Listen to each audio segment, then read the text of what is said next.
En este video vamos a continuar resolviendo este ejercicio del parcial del 23 de octubre del 2017, que si se acuerdan, en un video de la unidad número 1 habíamos comenzado a resolver las primeras partes, los primeros dos incisos, que eran únicamente de deformaciones mecánicas. Ahora que hemos visto la teoría de deformaciones térmicas, estamos en condiciones de resolver el resto de los incisos. Recordemos cómo era el enunciado. Un cilindro hueco de acero rodea a otro macizo de cobre. El de cobre es el interno. Y el conjunto está sometido a una carga axial de 250.000 newton o 250 kN, como se muestra en la figura. Ambos cilindros alcanzan la misma longitud de 6 metros cuando se aplica la carga y la temperatura es 20 grados centígrados. Para el primer inciso, que ya habíamos resuelto en ese video anterior, se nos pedía encontrar las fuerzas en los cilindros cuando se aplicaba la carga sobre la placa de compresión, que era esta placa horizontal. Todo ocurriendo a 20 grados centígrados, es decir, únicamente habían deformaciones mecánicas y no térmicas. Pero ahora, en el inciso B, lo que se nos pide es determinar la variación uniforme de temperatura del sistema, el sistema cobre más acero, necesaria para colocar toda la carga, los 250 kN, sobre el cilindro de cobre, que es el interno. En este caso, claramente nos están pidiendo que variemos la temperatura.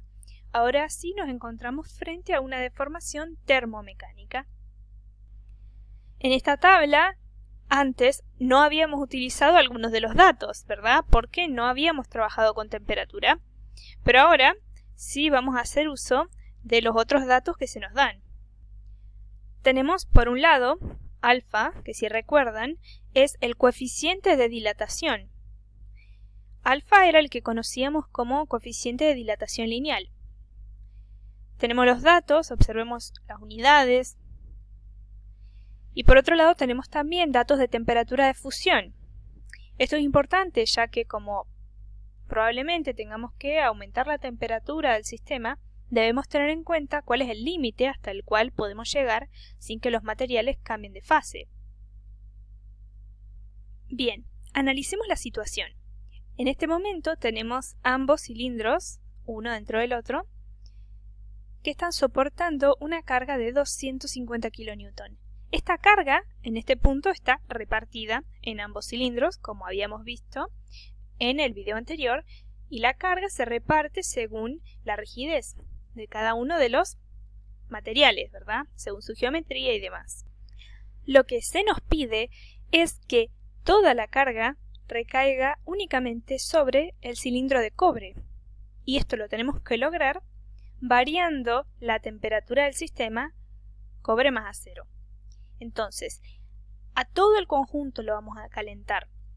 Es como si lo metiéramos dentro de un horno. No es que vamos a calentar un cilindro y el otro no.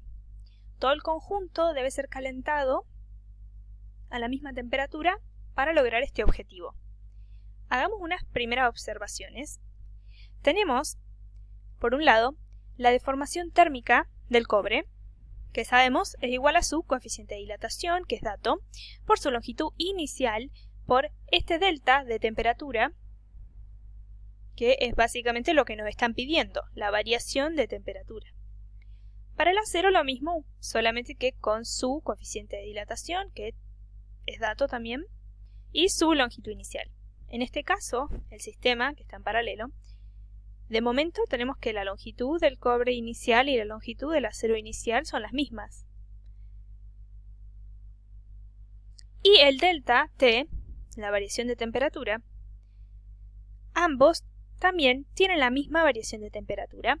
La temperatura inicial son los 20 grados centígrados y la temperatura final será la misma para ambos, ya que recordemos están ambos inmersos en este ambiente al que se le está aumentando la temperatura.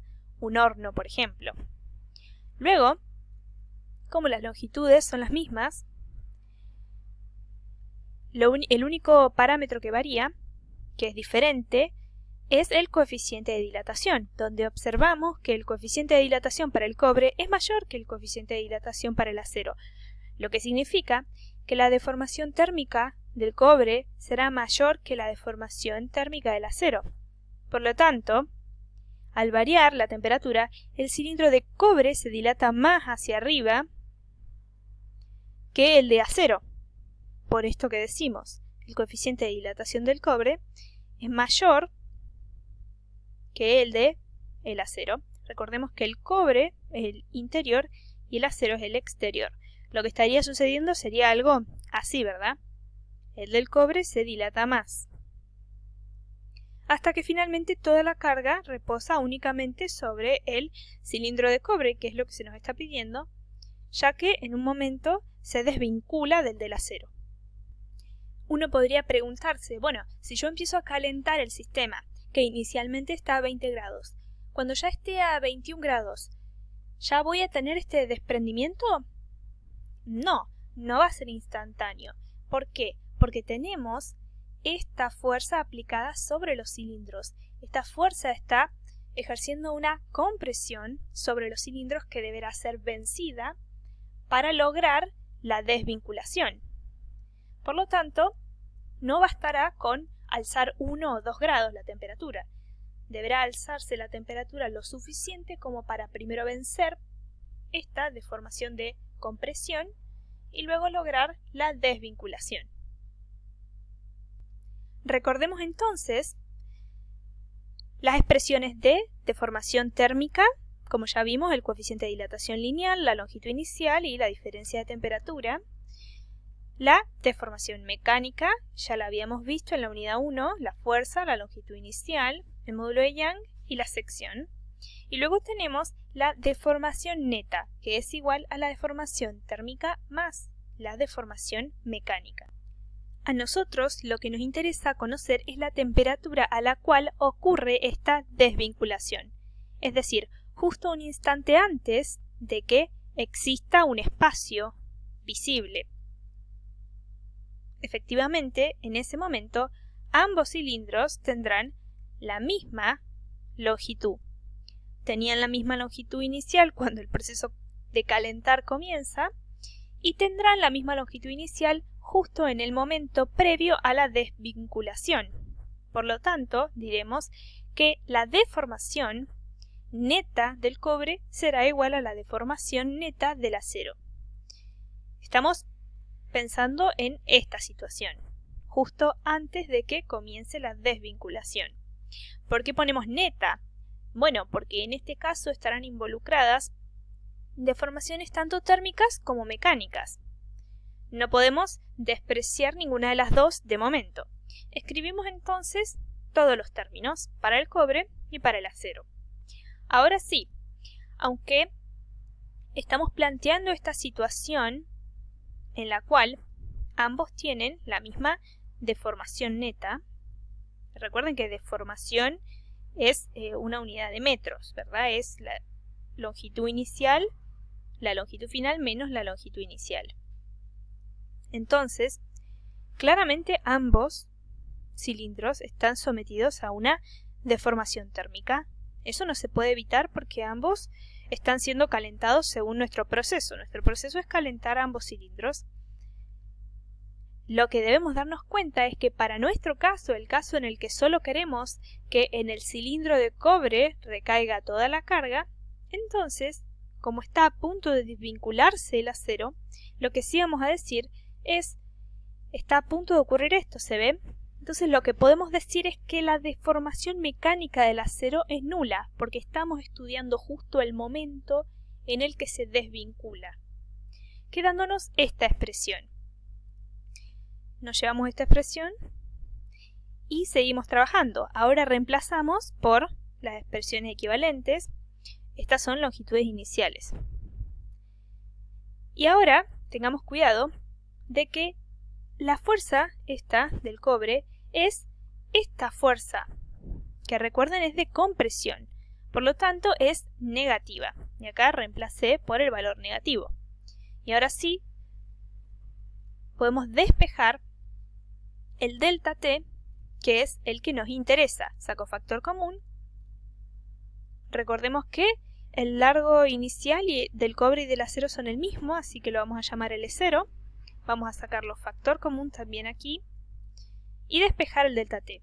Simplemente puedo simplificar las longitudes iniciales, que son las mismas, y llego a esta expresión, que luego solo reemplazando los valores, que son todos datos, recuerden, voy a obtener cuál es la variación de temperatura necesaria para que toda la carga repose únicamente sobre el cilindro de cobre, en este caso 75,7 grados centígrados, y vemos que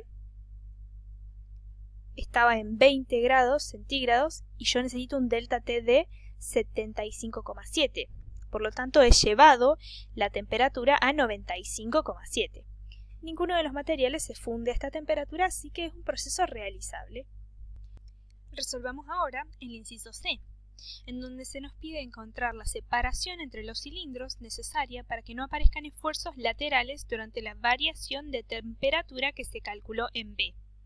Nosotros sabemos que inicialmente a 20 grados centígrados el sistema está de esta manera, con un espacio entre el cilindro de acero y el de cobre, pero a medida que nosotros vamos aumentando la temperatura hasta llegar a los 95,7 grados centígrados que encontramos en el inciso B, lo que va a ir ocurriendo es que ambos cilindros se van dilatando en todas sus dimensiones hasta, inclusive, llegar a tocarse.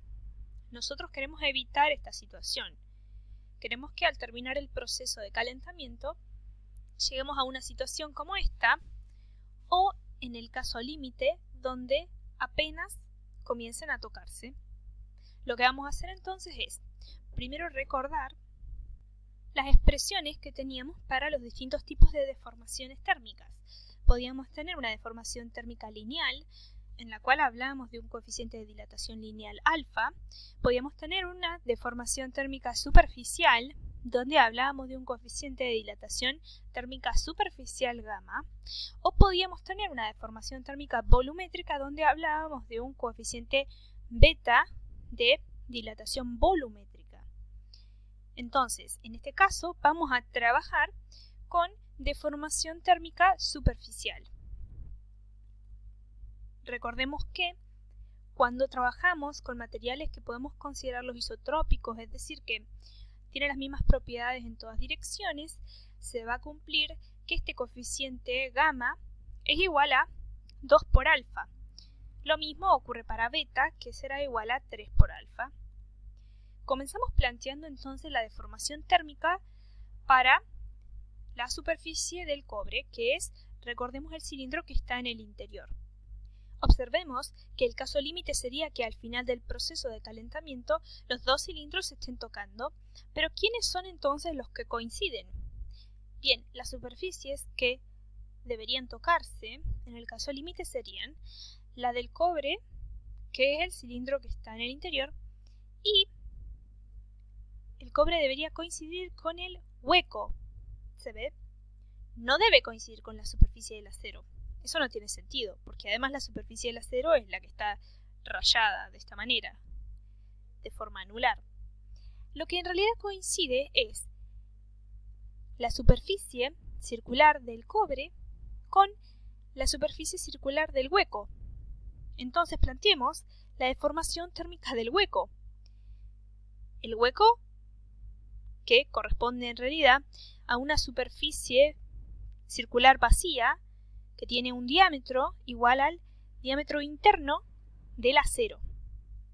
Entonces, lo que vamos a decir es que la deformación térmica de este hueco corresponde a la deformación térmica del acero, porque recordemos que los huecos se deforman al aumentar la temperatura de igual forma que el material que los contiene.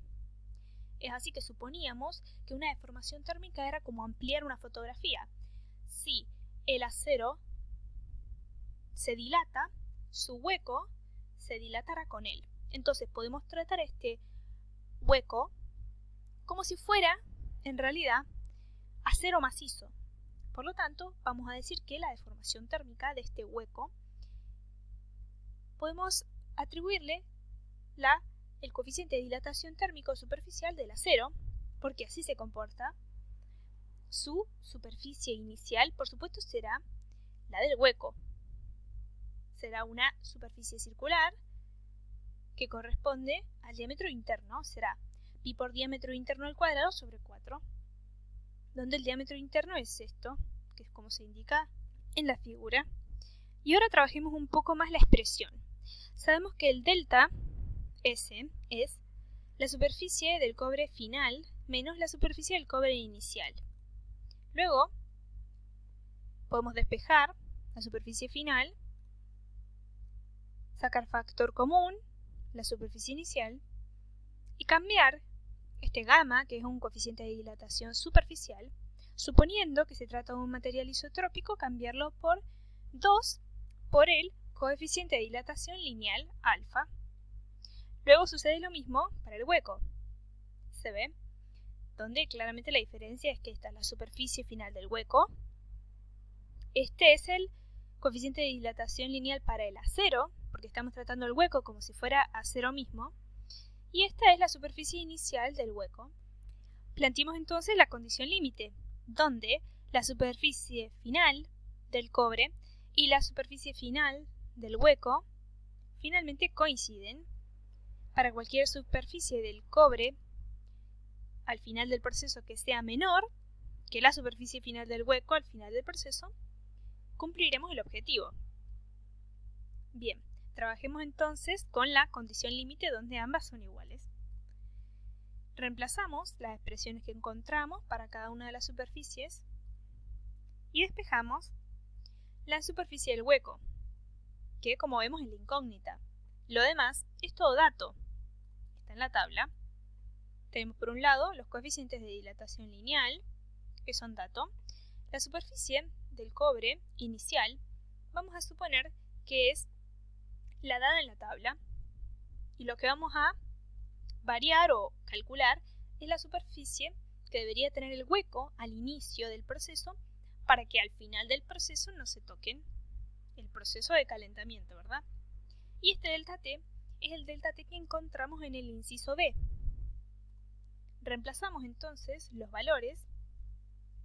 El delta T, como ven, es el de 75,7 grados centígrados. Esto me va a dar en unidades de metro cuadrado. Tengo que tener cuidado cómo escribo el área, porque está dada en centímetros cuadrados. Y luego obtengo la superficie del hueco. Debe ser 6 por 10 a la menos 3 metros cuadrados al inicio del proceso para que luego de calentar los cilindros no se toquen. Vamos a tratar de despejar entonces de esta expresión el diámetro. El área de este hueco es pi por el diámetro interno, porque el hueco tiene un diámetro igual a este diámetro interno al cuadrado sobre 4. Despejamos de ahí el diámetro interno y obtenemos en metros 0,0874 metros, que queda más feliz escrito en centímetros. Por lo tanto, podemos decir que el acero externo debería tener al inicio del proceso, cuando la temperatura es 20 grados centígrados, debería tener un diámetro interno, mayor o igual a 8,74 centímetros para cumplir lo que se nos pide en el inciso.